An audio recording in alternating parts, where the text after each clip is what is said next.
ನಮಸ್ಕಾರ, ನನ್ನ ಹೆಸರು ತೇಜಸ್ ಅಂತ. ಜನವರಿ 24ನೇ ತಾರೀಕು ನಮ್ಮ ಫ್ಯಾಮಿಲಿ ಜೊತೆ ನಾವು ತಿರುಪತಿಗೆ ಹೊರಟಿದ್ವಿ.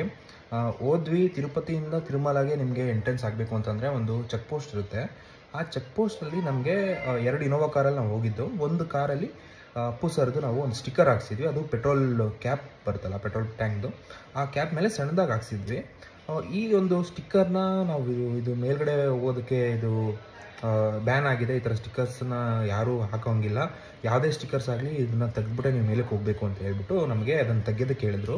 ನಾವಿದು ಅಪ್ಪು ಸರ್ದು ಸ್ಟಿಕ್ಕರ್ ಅಷ್ಟೇ, ಸೊ ಇದರಲ್ಲಿ ಏನಿದೆ, ಇದರಲ್ಲಿ ಏನು ನಾವು ಮಾಡ್ಕೊಳ್ಳೋದಕ್ಕಾಗಲ್ಲ, ನಾವು ಅಭಿಮಾನಿಗಳು ನಾವು ಅದನ್ನು ಹಾಕ್ಕೊತೀವಿ ಅಂತ ಹೇಳಿದ್ವಿ. ಆದರೂ ಕೂಡ ಅವರು ಅದನ್ನು ಸ್ಟಾಪ್ ಮಾಡಿಬಿಟ್ಟು ಇದನ್ನು ಹಾಕೋಂಗಿಲ್ಲ ಅಂತ ಹೇಳಿಬಿಟ್ಟು ನಮ್ಮನ್ನ ಸ್ಟಾಪ್ ಮಾಡಿ ಅದನ್ನು ಕಿತ್ತಾಕ್ಸೋ ತನಕ ಬಿಡಲಿಲ್ಲ. ನಾವು ಬೇರೆ ಒಂದು ಸ್ಟಿಕ್ಕರ್ ಇತ್ತು, ಅದನ್ನು ಅದ್ರ ಮೇಲೆ ಹಾಕಿದ್ರು, ಅವರು ಬಿಡಲಿಲ್ಲ. ಇದು ಏನಕ್ಕೆ ಅಂತಲೇ ರೀಸನ್ನ ಅವ್ರನ್ನ ಕೇಳಿದ್ವಿ ನಾವು. ಅವ್ರಿಗೆ ಗೊತ್ತಿಲ್ಲ ರೀಸನ್ನು. ಸುಮ್ಮನೆ ಇದು ರೂಲ್ಸ್ ಆಗಿದೆ, ಈ ರೂಲ್ಸ್ನ ಫಾಲೋ ಮಾಡಲಿಲ್ಲ ಅಂತಂದರೆ ನಮ್ಮ ಕೆಲಸ ಆಗುತ್ತೆ ಅಂತ ಅವರು ನಮಗೆ ಇನ್ಸಿಸ್ಟ್ ಮಾಡಿ ಅದನ್ನು ರಿಮೂವ್ ಮಾಡಿಸೋ ತನಕ ಬಿಡಲಿಲ್ಲ. ನಮ್ಗೆ ಅದು ಸಿಕ್ಕಾಪಟ್ಟೆ ಹರ್ಟ್ ಆಯಿತು.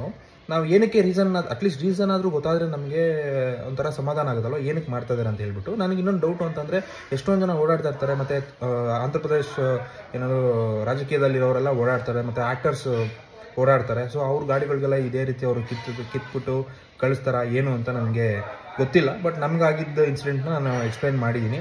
ಇದಕ್ಕೆ ಏನು ಆನ್ಸರ್ ಬೇಕು ಅಂತ ನನಗೆ ಇನ್ನೂ ಸಿಕ್ಕಿಲ್ಲ. ನನಗೆ ಅವ್ರ ಕಡೆಯಿಂದ ಈ ರೀತಿ ನಾವು ಈ ಒಂದು ರೀಸನ್ಗೆ ಈ ಥರ ಸ್ಟಿಕ್ಕರ್ಸ್ನ ತೆಗಿತಾ ಇದ್ದೀವಿ ಅಂತ ನನಗೆ ಇನ್ನೂ ಸಿಕ್ಕಿಲ್ಲ.